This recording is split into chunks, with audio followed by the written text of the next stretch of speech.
Hi, we're Weekend Football, and I'm with Leith and Ross. Say hello, guys. Oh, hi everybody. Hello, guys. Funny.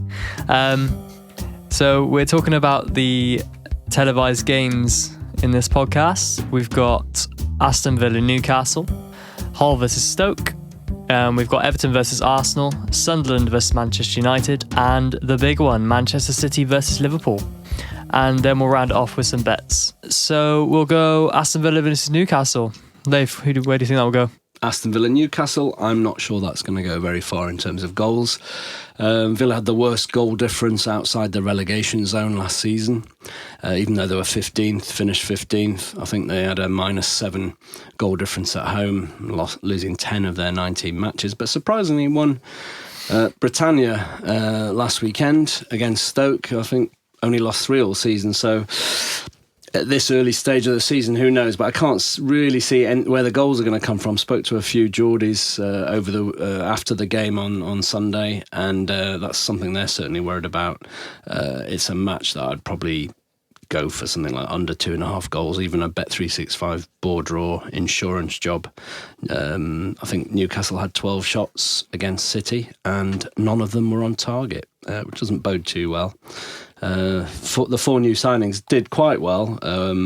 Having spoken to a few people, Perez nearly scored, but I can't really see where the goal's going to come from, so I'm going to go for a draw on that one and probably a 0-0.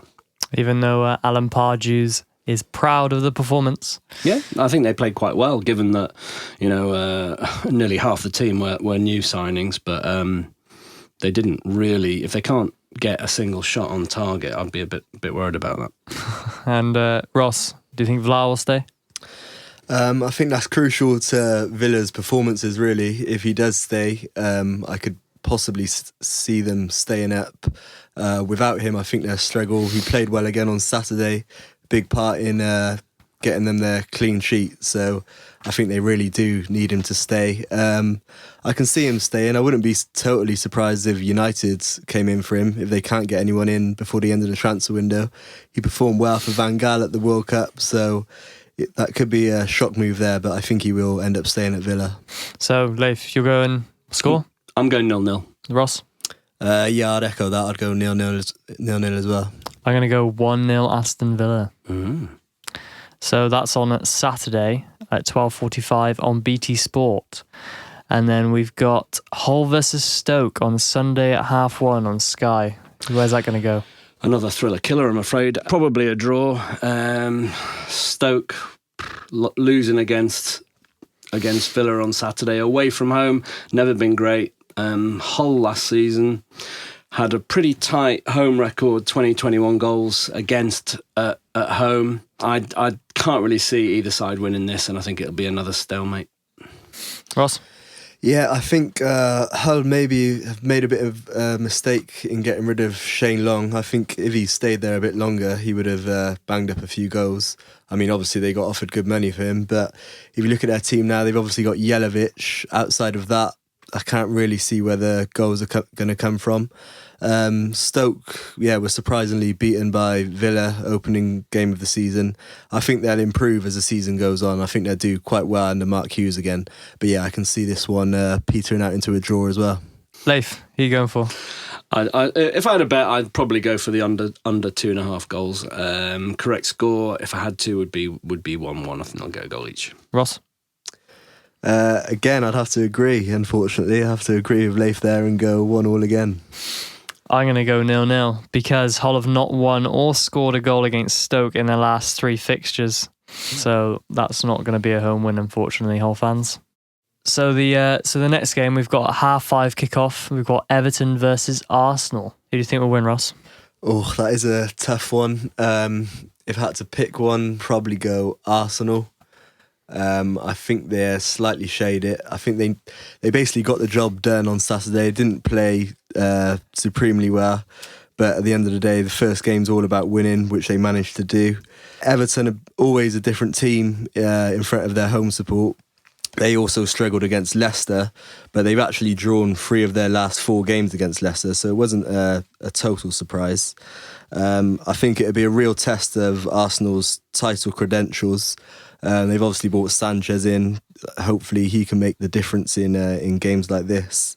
And if they do win, it'll actually be their 100th win against Everton, so I'm sure that's something they're aiming for. Someone's been looking at the stats. Even though Arsenal haven't beaten Everton in the last 4 games, and the last 4 games have all ended in draws.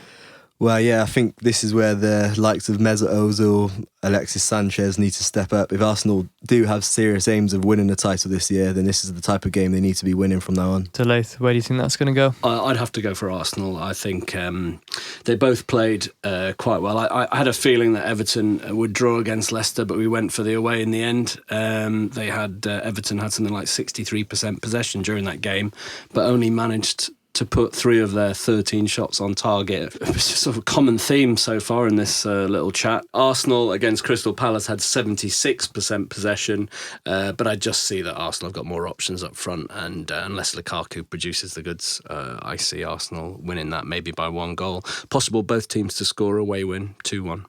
James Alexander Gordon, one of the most recognisable voices in British broadcasting, died yesterday. He read the classified football results on BBC Radio for more than 40 years.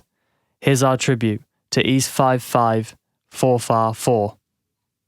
I always try to make the 5 minutes really interesting for the listener. And of course, the best way to do it is to get the inflection right, obviously, which I hope I do. And, for instance, if Arsenal have lost, well, I'm sorry for them. If Manchester United have won, I'm happy for them. So it would go something like this. Arsenal 1, Manchester United 2, and so on and so forth. Simple as that. So our next game is Sunderland versus Manchester United. Laith, who's going to win it? No one's going to win that game. We were all there on Saturday watching United. We were? Play Swansea. It was actually Swansea playing Manchester United. It was Sigurdsson playing Manchester United. Maybe. Really. If Manchester United play like they did on Saturday, I think they could lose the game. They'd probably get a sharp kick up the backsides over the last few days and during this week.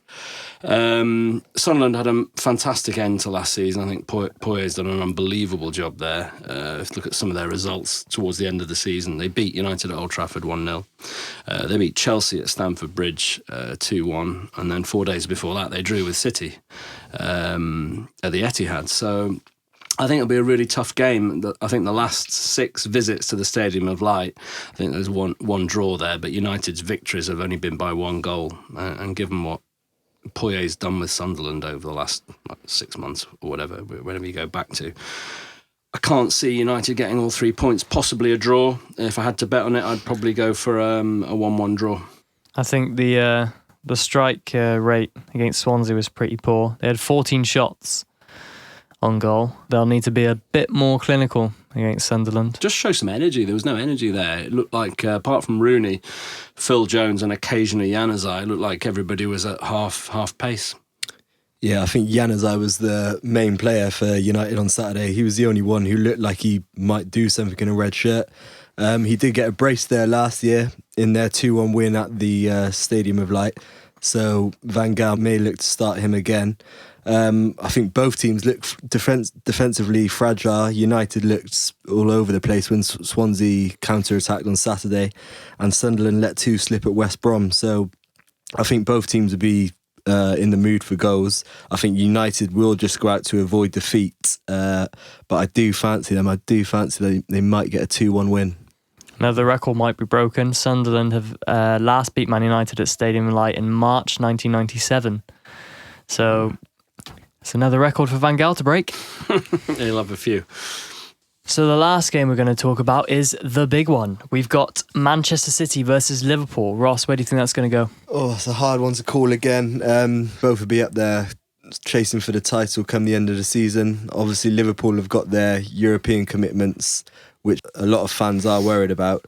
But I think Brendan Rodgers has brought in some good players. I think Raheem Sterling and Coutinho are only going to get better. And it looks like Daniel Sturridge is going to be on form again.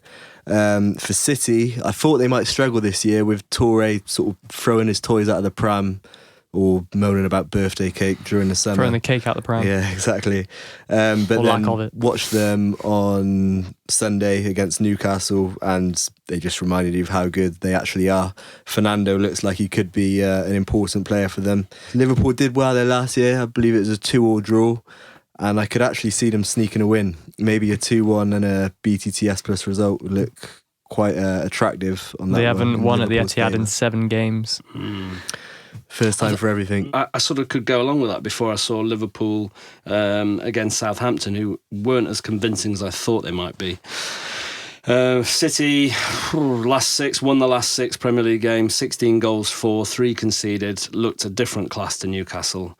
At home, their goal ratio over their last 6 games is 5-1, 20 goals scored, 4 conceded. It's impressive. I think that it will be close, but having sort of witnessed the Liverpool versus Southampton, I think City just looked a bit too far ahead of Newcastle and possibly Liverpool on Monday night.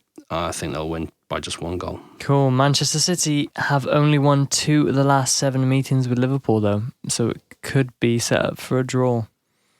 Could go either way, though. Yeah, one thing to look out for is the last 5 head-to-heads have ended in at least 3 goals. So if you're gonna have a more cautious bet, I'd look at over 2.5 goals and possibly both teams to score. Ross might go towards Liverpool. I think I'd go City. I go City as well. I think Liverpool. 2-1. So the last topic we're going to cover today, we've got our bets. We've got a PL6 and a PL10. They'll be shortly on our Twitter at Weekend Football. Any games that we think are going to be losers? Well, hopefully they'll all win, otherwise we wouldn't have chosen them. But the tough ones are Palace at home to West Ham and Arsenal away at Everton.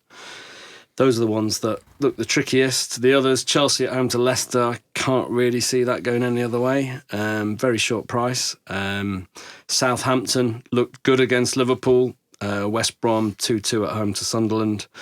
Swansea Burnley, would expect Swansea to win that and Tottenham to beat QPR. So I might put a few pounds on that PL6 myself. And we've got the PL10, that's where we're going to see maybe the bet faltering here. We got 3 draws. Never easy. 3 draws. Ross, where do you think? Yeah, obviously, as we mentioned earlier, Sunderland United could be a tricky one to call. Both have got vulnerable defences, so that one is that could go either way, really. The rest, so we've got Villa at the top there, drawing against Newcastle, and the other draw is Hull versus Stoke, which we again went through earlier. That possibility of being a draw. So Well, we typically see 2 or 3 draws on a Premier weekend. We had a few 8s out of 10 last year. We had a 9 out of 10 where Tottenham let us down against West Ham. This one, you never know. The odds are something like 2,500 to 1. The Bet365 bonus is nearly 30k, which we'll give away to probably 6 people who retweet. 6 sounds good. Who retweet the bet. So if you fancy following it, come to at Weekend Football Twitter and retweet that particular PL10. If it lands, you'll be seeing about £5,000 for yourself, and I'll put the rest in my pocket. So thanks for listening. Next week we've got the Sky Games again. We've got Burnley versus Manchester United. We've got Everton versus Chelsea. We've got Spurs versus Liverpool. And we've got Leicester versus Arsenal. We've got a difference of opinion in the studio, but whichever way you go, good luck with your bets. Make sure you're using the Football Coupon app to get the best returns for your bets. See you next week.